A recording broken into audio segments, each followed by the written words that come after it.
نحمدہ ونصلی علی رسولہ الکریم اما بعد فاعوذ باللہ من الشیطان الرجیم بسم اللہ الرحمن الرحیم رب اشرح لی صدری ویسر لی امری واحلل عقدۃ من لسانی یفقہوا قولی آمین یا الہی آمین۔ رب زدنی علما رب زدنی علما۔ سورۃ البقرہ آیت نمبر 33۔ پچھلے دو لیسن میں سے حضرت آدم علیہ السلام کا واقعہ چل رہا ہے۔ جب اللہ تعالیٰ نے آدم علیہ السلام کو بنایا تو ان کو کچھ چیزوں کے نام سکھا دیے، تو فرشتوں سے اللہ تعالیٰ نے کہا کہ مجھے ان چیزوں کے نام بتاؤ، تو فرشتوں نے آگے جواب دیا کہ اللہ ہم تو نہیں جانتے، ہمیں تو صرف اتنا ہی پتا جتنا تو نے ہمیں سکھایا ہوا ہے، تو چونکہ ان چیزوں کے نام ہمیں نہیں سکھائے ہوئے تو ہم نہیں جانتے۔ تو پھر اللہ تعالیٰ نے حضرت آدم علیہ السلام سے کہا قال یا آدم انبئہم باسمائہم، قال فرمایا اللہ تعالیٰ نے یا آدم اے آدم انبئہم خبر دو ان کو یا بتاؤ ان کو باسمائہم ان کے نام، یعنی ان چیزوں کے نام جو ایز اے سیمپل رکھے گئے تھے۔ اللہ تعالیٰ نے آدم علیہ السلام سے کہا یا آدم انبئہم باسمائہم، اے آدم ان لوگوں کو ان چیزوں کے نام بتاؤ۔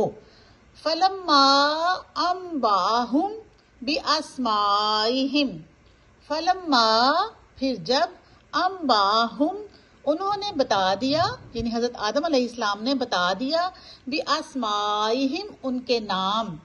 جب اللہ تعالیٰ نے آدم علیہ السلام سے پوچھا کہ اے آدم ان چیزوں کے نام بتاؤ، تو پھر انہوں نے ان چیزوں کے نام بتا دیے۔ قال فرمایا الم اقل لکم انی اعلم غیب السماوات والارض، قال فرمایا اللہ تعالیٰ نے، پھر اللہ تعالیٰ نے فرشتوں سے کہا الم اقل لکم کیا نہیں کہا تھا میں نے، انی بے شک میں عالم جانتا ہوں، غیب السماوات غیب آسمانوں کا، والارض اور زمین کا۔ پھر اللہ تعالیٰ نے کہا کہ میں نے کیا تم لوگوں سے نہیں کہا تھا کہ زمین و آسمان کا غیب ہر چیز میں جانتا ہوں، کہ مجھے پتا ہے میں کیا کر رہا ہوں۔ فرشتوں نے چونکہ خدشہ ظاہر کیا تھا کہ زمین میں انسان پیدا کرنے کی کیا ضرورت ہے، جبکہ صبح شام ہم عبادت اور تسبیح تو ہم کر رہے ہیں، تو اللہ تعالیٰ نے فرمایا تھا کہ نہیں، جو میں جانتا ہوں وہ تم لوگ نہیں جانتے، کہ تمہاری عبادت کی قسم کچھ اور ہے، اور اس مخلوق کی جس کو میں دنیا میں پیدا کرنے والا ہوں ان کی عبادت کی قسم کچھ اور ہوگی۔ اور وہ کیا ہے کہ مطلب فرق کیا ہے فرشتوں اور انسانوں کی عبادت میں، فرق کیا ہے؟ فری ول اور چوائس کے ساتھ، یعنی اپنی مرضی کے ساتھ۔ فرشتے تو بس عبادت میں لگے ہوئے ہیں، اللہ تعالیٰ نے ان کو حکم دیا عبادت کرو اور عبادت میں لگے ہوئے ہیں۔ انسانوں کے پاس چوائس ہے، وہ اپنی فری ول اور چوائس کے ساتھ ساری ڈسٹریکشنز ہونے کے باوجود اللہ کی طرف آنا اور پوری محبت کے ساتھ آنا۔ اور پھر یہ دیکھیں کہ یہاں عبادت کی صرف خاص قسم تسبیح ہی نہیں بتائی گئی، بلکہ عبادت کی ایک اور اعلیٰ ترین قسم اللہ تعالیٰ نے علم کو بتایا۔ فرشتوں کے مقابلے میں آدم علیہ السلام کے پاس کیا زیادہ تھا؟ ان کے پاس علم زیادہ تھا۔ آدم علیہ السلام کی فوقیت فرشتوں پر علم کی وجہ سے ہوئی، ان کو علم سکھایا تھا۔ ہمارے نبی صلی اللہ علیہ وآلہ وسلم کو اللہ تعالیٰ نے قرآن میں دعا سکھائی، قل ربی زدنی علما، اے نبی صلی اللہ علیہ وآلہ وسلم آپ دعا کیا کرو کہ اے اللہ میرے علم میں اضافہ فرما۔ علم کی اتنی حیثیت، اتنی برتری ہے۔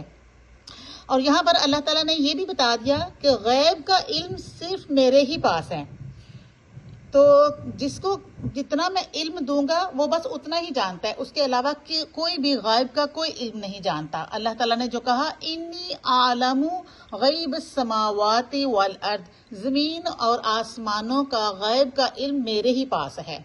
وَأَعْلَمُ مَا تُبْدُونَ وَمَا كُنْتُمْ تَكْتُمُونَ، وَأَعْلَمُ اور میں جانتا ہوں، مزید اللہ تعالیٰ کہہ رہا ہے اور میں جانتا ہوں، ما تبدون جو کچھ تم ظاہر کرتے ہو، وما کنتم اور جو کچھ تم تکتمون چھپاتے ہو، یعنی میں جو تم زبانوں سے کہہ رہے ہو میں وہ بھی جانتا ہوں، اور جو تم دلوں میں چھپائے ہوئے ہو، وما کنتم تکتمون اور جو کچھ تم دلوں میں ارادہ رکھتے ہو، دلوں میں چھپاتے ہو، میں وہ بھی جانتا ہوں۔ زبان سے تو وہ لوگ یہ کہہ رہے تھے نا کہ اللہ انسان کی کیا ضرورت ہے، ہم عبادت کر رہے ہیں، لیکن اندر کھاتے دل میں شاید ان کا یہ خیال تھا کہ خلیفہ کوئی اور کیوں بنے، جب ہم ادھر ہیں تو خلیفہ بھی اللہ تعالیٰ ہمیں ہی بنائے۔ تو اللہ تعالیٰ نے ان سے کہا کہ جو کچھ تم ظاہر کر رہے ہو، یعنی جو زبان سے کہتے ہو وہ میں جانتا ہوں، وما کنتم تکتمون، اور جو کچھ تم چھپائے ہوئے بھی ہو میں وہ بھی جانتا ہوں، میرے سے کچھ بھی چھپا ہوا نہیں ہے۔ اللہ تعالیٰ ہمیں صحیح علم سیکھنے اور اس پر عمل کرنے کی توفیق دے، آمین۔ السلام علیکم ورحمۃ اللہ وبرکاتہ۔